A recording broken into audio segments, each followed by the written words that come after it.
Rob asked me to say something about where ash production is going in the UK, and we've heard some quite interesting statements about pick a number out the air for what's happening in Europe and where things are going to go and where ash production is going to go. To a certain extent it seems a little clearer in the UK, but in another sense it's less clear. But I must admit, when I go around my various meetings and presentations and what have you, the question I do get asked a lot is, well, there'll soon be no coal-fired generation left in the UK because we've got to reduce CO2 emissions, etc. And when I took the job on in '97, I was told, oh, it's a dead-end job, there'll be no ash production within a few years because coal-fired generation's disappeared. Well, it's kept me going from '97 till now, and we're still producing coal ash, and we've still got 17 coal-fired power stations in the UK. Though this will drop, there is still going to be somewhere in the order of 12 operating stations. Coal-fired generations account for about 30% of the electricity in the UK for some considerable time. Now, we're supposed to have a programme of building nuclear power stations, which seems to falter, and people get into it and get out of it, and you never hear dates of actual completion. And it's probably going to take a minimum of 10 years, probably more like 15, to replace our existing nuclear stations, which are all coming to an end of lifetime anyway. We've already heard that other forms of generation they do have lots of peaks and troughs. I've got solar panels on my roof, and I hate the troughs because I'm not earning money from them, which is a bit of a drawback. But I mean, we talk about peaks and troughs in solar and wind power, but it goes up and down every 10 minutes sometimes when the clouds are going by. And how the grid is going to cope with that is a mystery to me, but especially when there's mountains of solar panels and wind farms. But certainly one thing that is true is that whenever the wind stops blowing and the sun goes out, particularly at night obviously, the coal-fired generation comes back into its own again. It's reliable. It's not good at starting and stopping like that, but it can be done. So there we go. We hear a lot about co-combustion, we hear a lot about biomass. And I sat in a European European Ash Association meeting, ECHA meeting, and there were so many power stations going to be converted to run biomass. And you worked out the amount of biomass, and you'd have to grow trees take trees, you know, half of South America would be coming across the ocean to power all these biomass, wood pellet, co-combusted power stations. I don't think the logic's been thought out yet. Of course there is gas. We do have a bit of gas left in the UK, but we're increasingly starting to import liquid natural gas, etc. And remember, of course, that gas is not CO2 free anyway. It's better than coal, but not that much better. So, and very dependent on oil price, which of course is the whole of the economy is dependent on the oil price. So what have we got here? This is a plot of fuel usage since 1970. A bit complicated, but this is the coal-fired generation. You see the coal strike in 1982 having a significant effect on coal generation, replaced by oil in that case. But natural gas, the red line, as you can see, it's basically replaced 100% of the reduction in coal generation. And we've bobbled along at 30 millions of tonnes of oil equivalent since. Though you can see the recession in there has tipped that down. This is wind at the bottom, going gradually up. If we've got a pretty place in Britain, we put wind turbines on it, so that it doesn't look so pretty anymore. It seems to be the way of the world. You know, it's too windy, they don't work. It's not windy enough, they don't work. And I've heard tales about reliability as well. So where we go with that, who can tell? In reality, in the UK, the total production of ash, that is fly ash and bottom ash, has been about 5 to 6 million tonnes per annum for a few years now. The utilisation rate depends on the construction industry buoyancy, which I think is something we tend to forget. 2008 recession reduced the markets for PFA eventually because of things like less motorway embankments. In the UK, I noticed from the European graphs, we don't, and it's mainly cement, concrete, additions to concrete, road construction in the sense of bound applications. But in the UK, we have a long history of using fly ash embankments for widening motorways and whatever, which is not very common in the rest of Europe. We also have a long history of mine remediation, grouting, which can take massive quantities of ash. Now both motorway works and mine remediation on the bigger scale require government or European funding, so in a recession time we tend to lose those markets. For the concrete and cement markets, obviously we need a higher quality ash, and certainly in the UK there's been a move towards more and more processing, carbon reduction, increased fineness, to make it more suitable and to supply the true peaks and troughs in generation.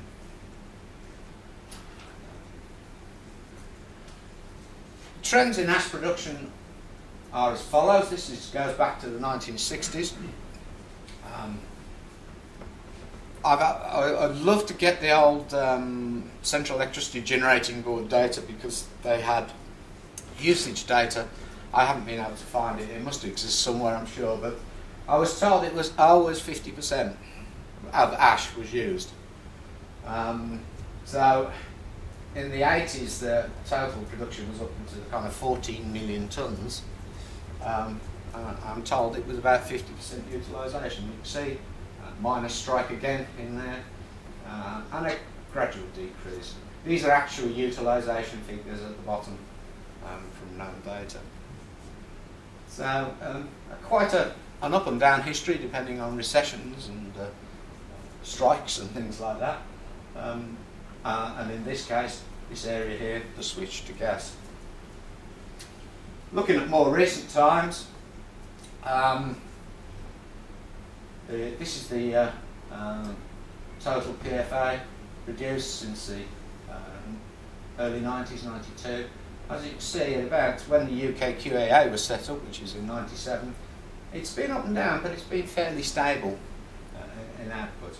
And these are the 2010 figures, still collecting 2011 data.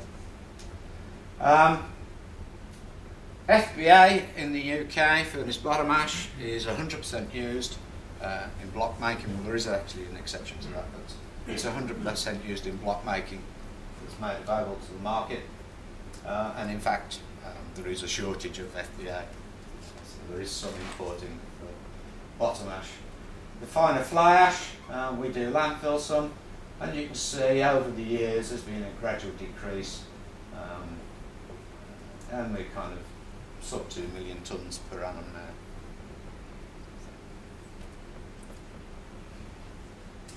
However, it's been noticeable that certainly in the UK the cement industries have got more and more involved in using fly ash. Now I think that was probably more true in Europe for a longer period of time, but for some reason in the UK the cement industries were slow at picking up and using fly ash both as kiln feed and as an addition to make fly ash based cement. They were slower in picking that up, but that's certainly noticeable. Even though we've had a recession since 2008, set at my 0 point, and the batteries are being flat. At the 0 point, you see this is the recession in the concrete industry. About a 25% drop in the ready-mix concrete industry in the UK, and still going on. Not any significant signs of picking up. But if you plot the proportion of ash sales, cement and addition, it's gone up relatively. So we are getting an increased foothold in the cement industry. One of the big problems we do have in the UK, though, is that we do have opposition. I've mentioned that shortages of fly ash in the summer periods. We have an opposition called the ground granulated blast furnace cement industry that are in there like a shot and will provide slag for use in concrete at rapid speed. And also, in addition, they have now started up their old new blast furnace at Teesside, so there's more material available on the market, unfortunately. So that's going to be something that the ash industry is going to have to cope with over the next year or so. But as it stands, more cement contains PFA than ever before in the UK, which is a bit of positive news. Now, a lot of plants are due to be, because all our power stations are old. I mean, our newest power station was 1982. A lot of plants are due to close under the Large Combustion Plant Directive. And these are just a list of the power stations, just to give you an idea what's going on. And this is information available off the net. So Pickenzie either become gas or biomass by March 2015. Didcot A is a dual plant anyway. It's got a gas-fired station and a coal-fired station, and the coal-fired station can run on gas. It's opted out, so from the point of view of coal, it will have to close from March 2015. Ferry Beach Power Station has recently, last few years, fitted flue gas desulfurisation, and then proposing a supercritical boiler, but I think, as somebody mentioned earlier, supercritical boilers need a little work yet, and they've delayed that decision. They've got a small biomass furnace being built, and they have a carbon capture pilot plant being trialled. Ironbridge, which is 970 megawatts, proposed switching to biomass next year. Kingsnorth will close in March 2013.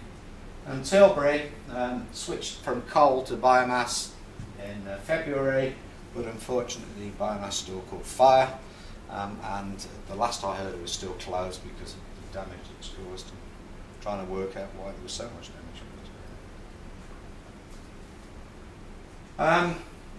It would appear from the data that we have and that's what's available on the net is that there's going to be an overall reduction of coal-fired generation of about 7,200 megawatts.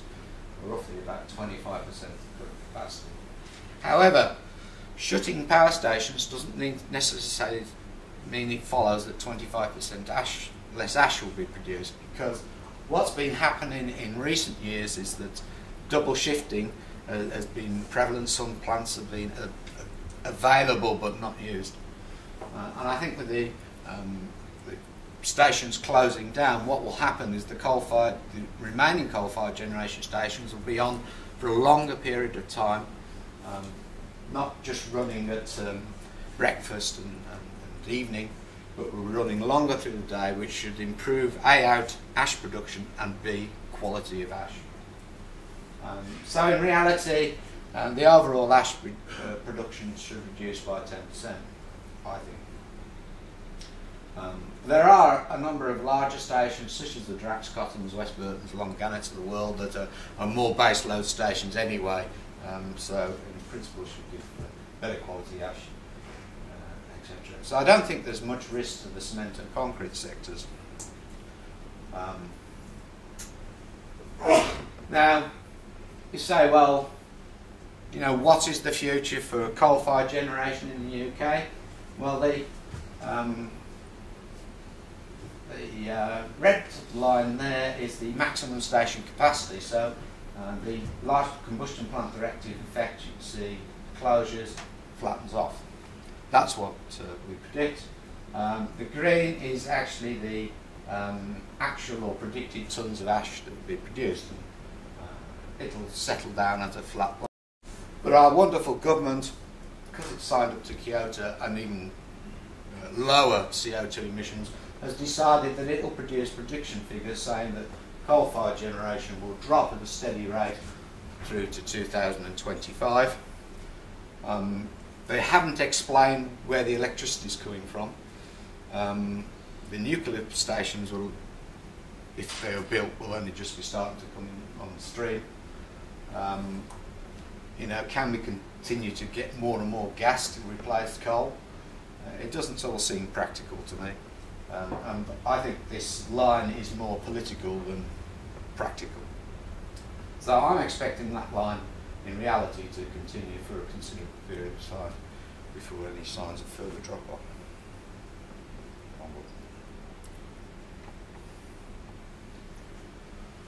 But as has been said by others, there's still much is unclear. Nuclear plants are some years away. Gas and CO2 prices will dictate the amount of coal combustion. Double shifting, plants on standby. As some of the stations close, there'll be less double shifting, I think, and less on standby.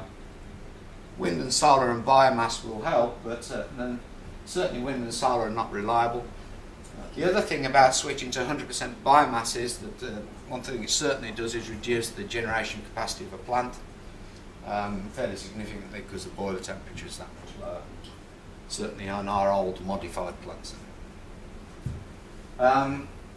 We do have a government that's inconsistent on the future of energy as far as I can see. Carbon capture, I was told it led to a 15% reduction in plant station efficiency. That was amine systems. We've still got to find somewhere to put this carbon dioxide that is not going to leak out. Well, we're fracking for gas now in Blackpool, so perhaps we can pump it into Blackpool. And will it work in the long term, which is always going to be a question about pumping CO2. What can we do? Well, we have about 50 million tonnes of ash on stockpile. Not bad. And that's fairly accessible. Might need some planning permission changes here and there. It would need to be dried. Yeah. I'm glad the exchange rate has changed recently, because 12 euros per tonne ties in with my £10 per tonne figure that I use. It would need to be dried, possibly processed. The reason I say processed, some work at Dundee suggested that the light grinding of dried ash actually improved its reactivity. Dry storage is an expensive way of doing it. I'm very impressed with 155,000, I think, metre cubed of ash storage in the Netherlands. When I started, I think there was something like about 12,000 tonnes across the whole of the UK. That was 18 coal-fired power stations. It's a bit better now, but it's still not anywhere in the region of 155,000 cubic metres of ash storage. But it is a very expensive way of solving the problem. And a lot of the UK ash, without processing, is not suitable for concrete. It's high LOI, etc.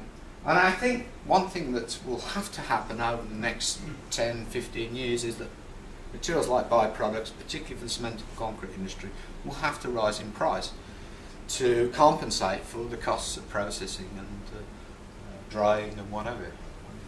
To put £10 a tonne on the price of an ash is a lot of pounds compared to the selling price.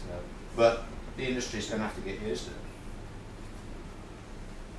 One thing that does concern me, that environmental legislation is increasingly making utilisation harder for certain markets. Cement and concrete not affected, but certainly the fill market, the embankment type market that has been a big user of ash in the UK, is under a great deal of threat. So PFA and concrete cement, more bag cement. A lot of bag cement has ash in it, minor additional constituent, and as an addition, it's becoming increasingly common. Processing, carbon reduction, size classification, drying of ash are all possibilities for the future. And of course, as mentioned, ash is available from mainland Europe, and there's some good quality ashes in certain countries. That's the additions market for EM450 in the UK. Fairly flat. We had the odd peak. That may actually be an accounting error, shall we say, that shifted from cement to additions. But it seems to have been fairly flat for a number of years. Where there has been an increase, though, has been through the cement route. directly added to the cement. Why should there be an increase in utilisation? Well, obviously to reduce CO2 emissions.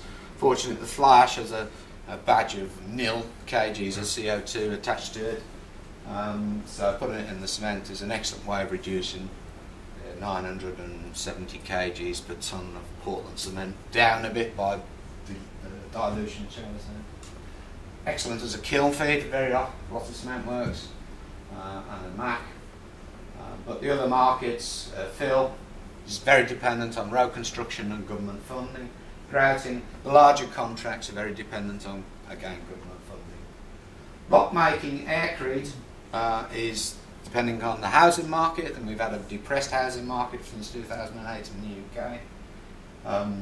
But they're getting concerned about availability of ash because they need very consistent, chemically consistent ash supplies for their aircrete. And precasters as well, very construction market dependent. Rather complicated graph, study it if you will, but this indicates this is the utilisation in tonnes. This is the utilisation in percent on this axis. And some ash is landfilled and some ash goes to what's called land reclamation, and we've, over the recent years, have split them up now because we're not quite sure what you consider land reclamation. Land reclamation is filling old quarries and restoring sand and gravel pits. But overall, we are landfilling less and utilising more, even though we've got.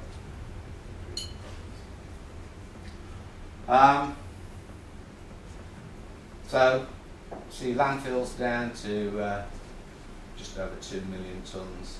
That includes land reclamation. As a percentage of production is just about dropping under the 50% for a change. I mentioned the FBA. Unfortunately, the introduction of low NOx burners in the UK produced less FBA from the power stations, which is a shame because we could have sold a lot more of that.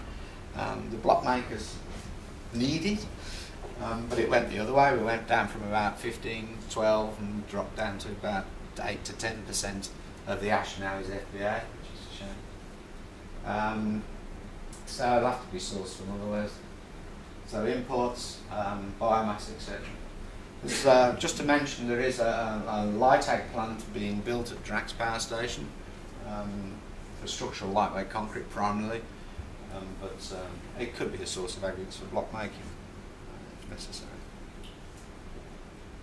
As for legislation, well, I think as Ad mentioned the definition of waste and whether fly ash is a waste.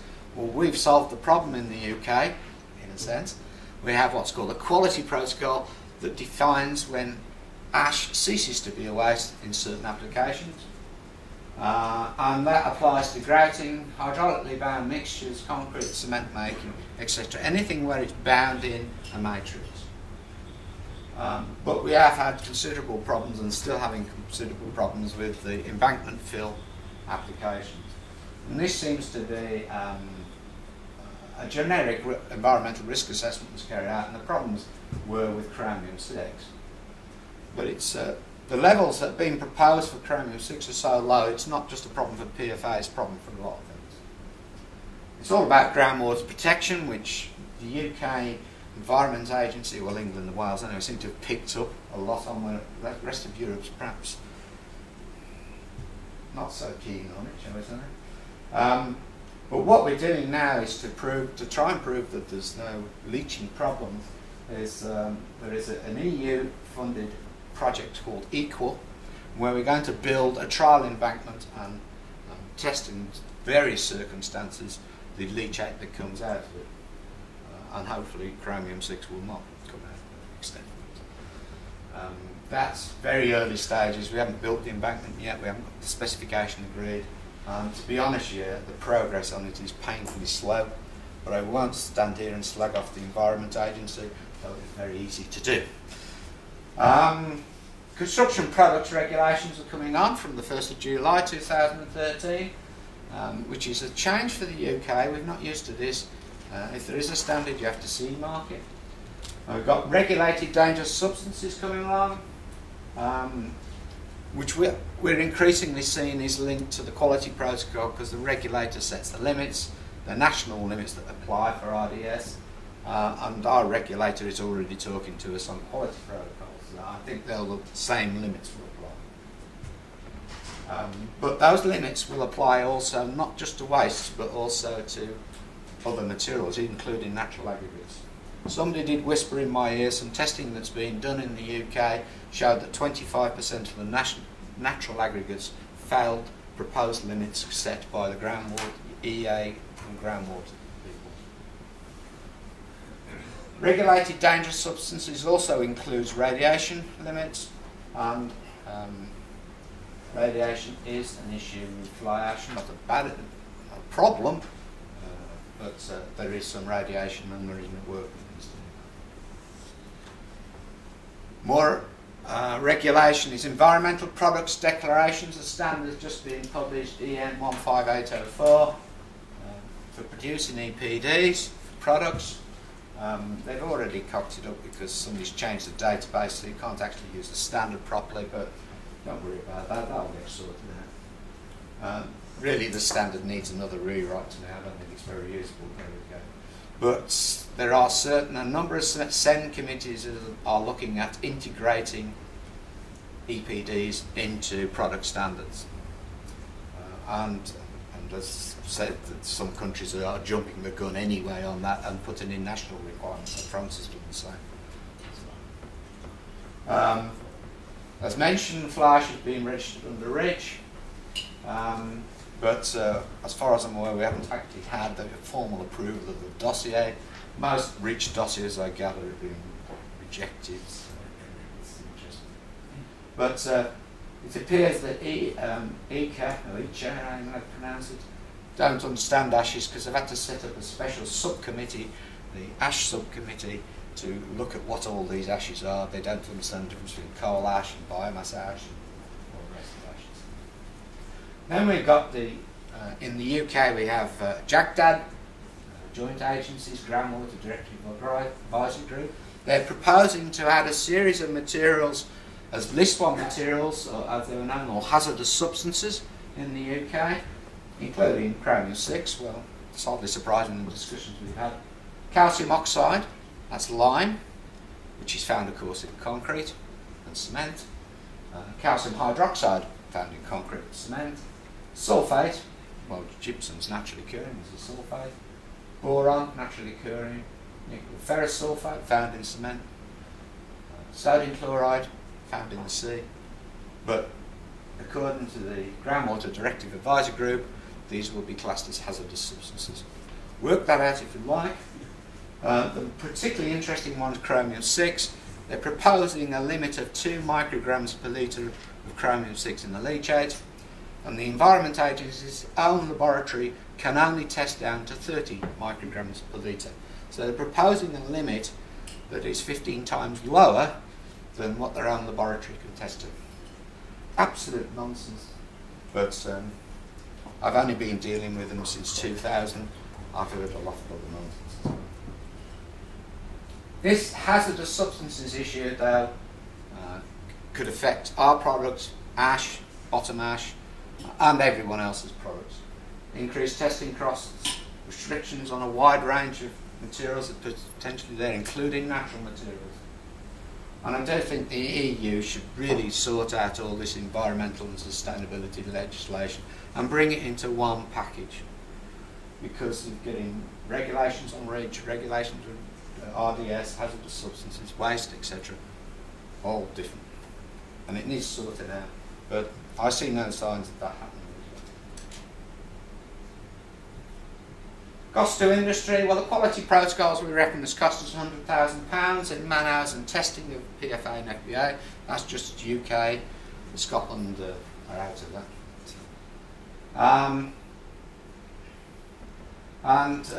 As said, you know, the embankment situation goes on, more testing is required. That's a £125,000 project going on. And a previous risk assessment for bound applications was similar in cost as well. The estimate I've been given for REACH is €1 million in total across Europe, and the UK reckons in man hours and testing and compliance £861,000 worth of costs so far. So that's my overview of the UK fly ash industry and where it's going. I think there's a lot of legislation, regulation issues that need to be sorted out over the next 10 years. But there is ash there, there is ways, processing, etc. to supply the market, and I think there is a future for it. There we go.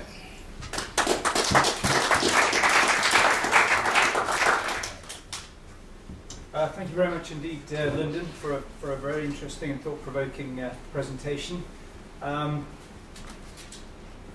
Would you say that you're a glass half full or a glass half empty kind of a guy? I'm probably very pessimistic about the future. Pessimistic. Okay. There was a research project that looked at optimists and pessimists, and they did a lot of research and asked a lot of people, and then looked at the outcome, whether the pessimists were right or the optimists were right, and it turned out the pessimists were unbalanced, were right more often than the optimists. So I'll stick to my pessimistic view of life. Okay. Are there any questions from the floor? Please. Just one actually. Wouldn't you say you look at the utilisation figures, and it seems that utilisation of PFA was fairly high, millions of tonnes in the UK. Wouldn't it be a fair observation that the introduction of low NOx burners had a huge impact on that utilisation, with the knock-on effect on PFA quality at the time? I think that's certainly true for some power stations, very much so. I mean, well, I remain nameless, but one power station did say to me, we used to produce really nice ash in the 80s, but now it's rubbish. It goes for fill and grouting and nothing else. And you know, low NOx burners have not helped at all. But a lot of it's double shifting as well, and the natural gas as well. So it's a combination.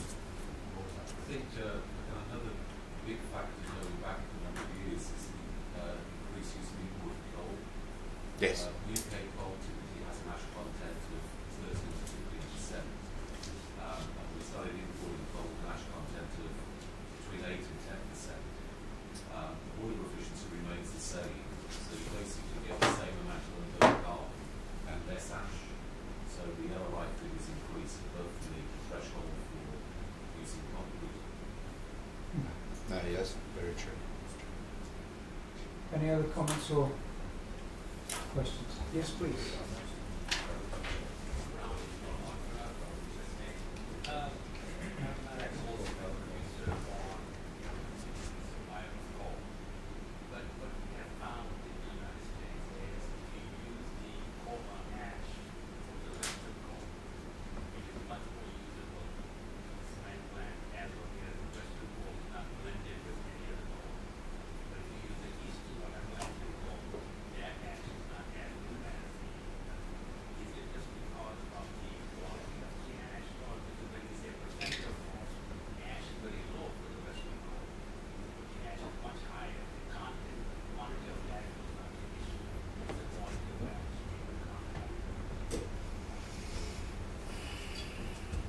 Well, I think, I mean, to be honest with you, the members don't let me go and search around their power stations and say, what coals are you burning and where's it coming from and what ash content is and whatever.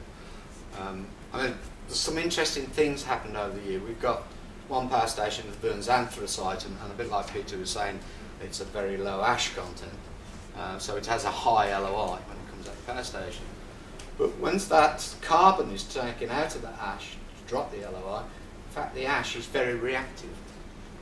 So even though that, you know, you're talking 10, to 15% carbon content.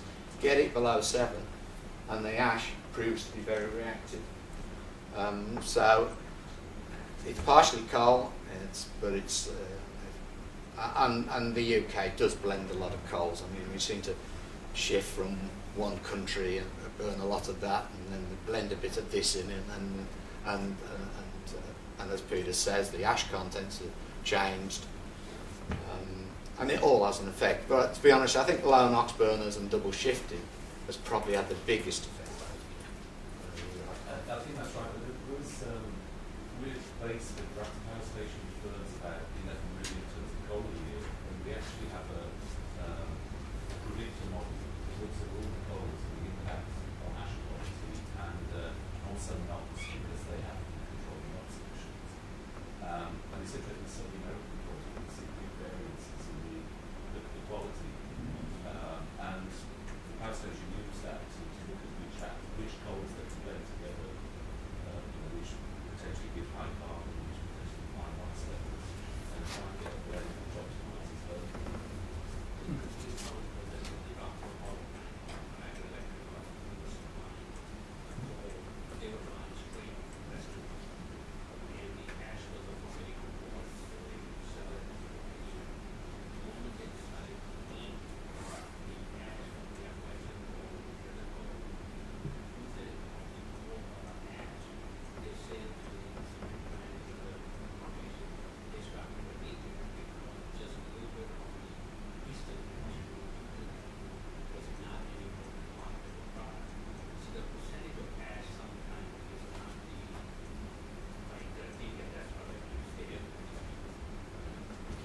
Okay, we've run out of time, so we're going to leave it there. Lindon, thank you very much indeed. Pleasure.